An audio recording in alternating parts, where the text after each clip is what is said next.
Welcome back to the Talk Tonight. The seat to represent the 24th Congressional District is hotly contested.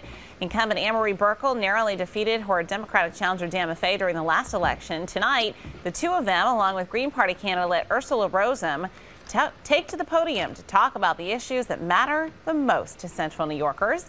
We are joined tonight by our Michael Benny and our own Matt Mulcahy, who moderated tonight's debate. And Matt, I guess let's begin with you. What did you hear from the candidates? Well, first, I guess I'll give you a sense of what it was like. We were here in the studios of WCNY where we partnered to create this debate and tape it, which happened about late in about 4 o'clock. We guess we finished here.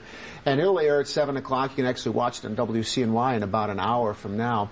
And the candidates themselves came in. They were cordial to each other. No obvious tension between them until the debate got going.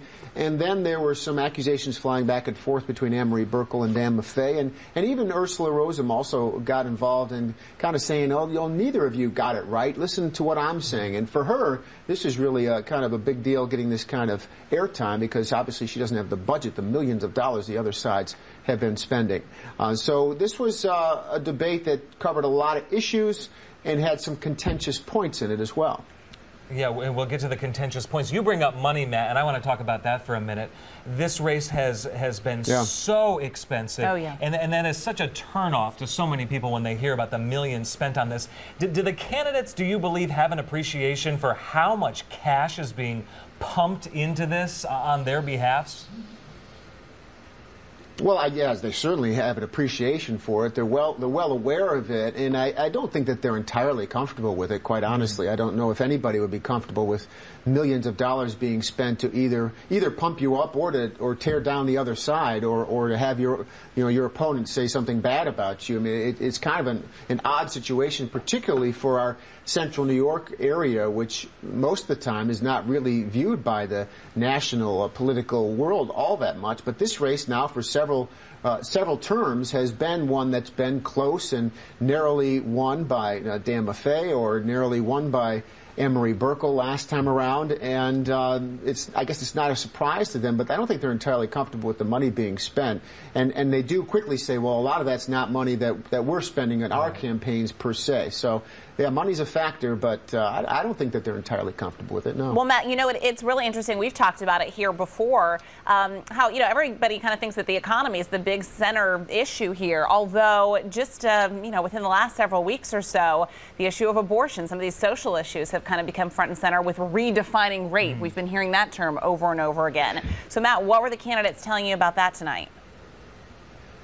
Well, that may have been the kind of highlight headline that came out of this here today, that I asked them about this. With $6 million being spent on this race and economy and jobs being so high on the list of any voter you talk to, why is it that issues of women's reproductive rights or abortion or right to life or pro-choice are talked about so much in this ad? There are some things you have to draw a line.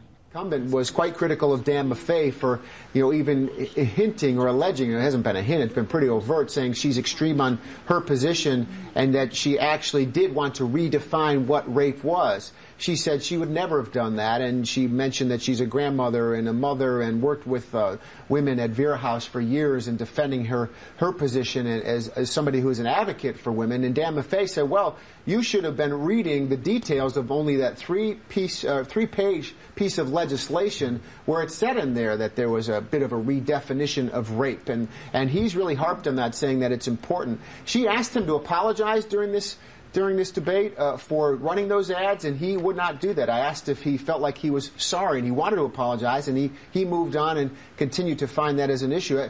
I take it, based on candidate Buerkle's history of being an advocate supporter of right-to-life issues, that the Maffei campaign and his supporters and the people he's consulting with on this race see this as the kind of issue that just might sway those very few voters who are still in the middle on this race. And I would say at this point there are very few left. For sure. For sure. We do have some sound, Matt, that we do want to play quickly from the candidates at that debate. So let's take a listen. I would not do anything to weaken the rape statutes. Dan Maffei knows that. His ads were deceptive, distorted, and they lied to women, and worse yet, he stood behind the skirts of those victims of rape, and that's reprehensible as a woman. Every bill you co-sponsor, you should be reading.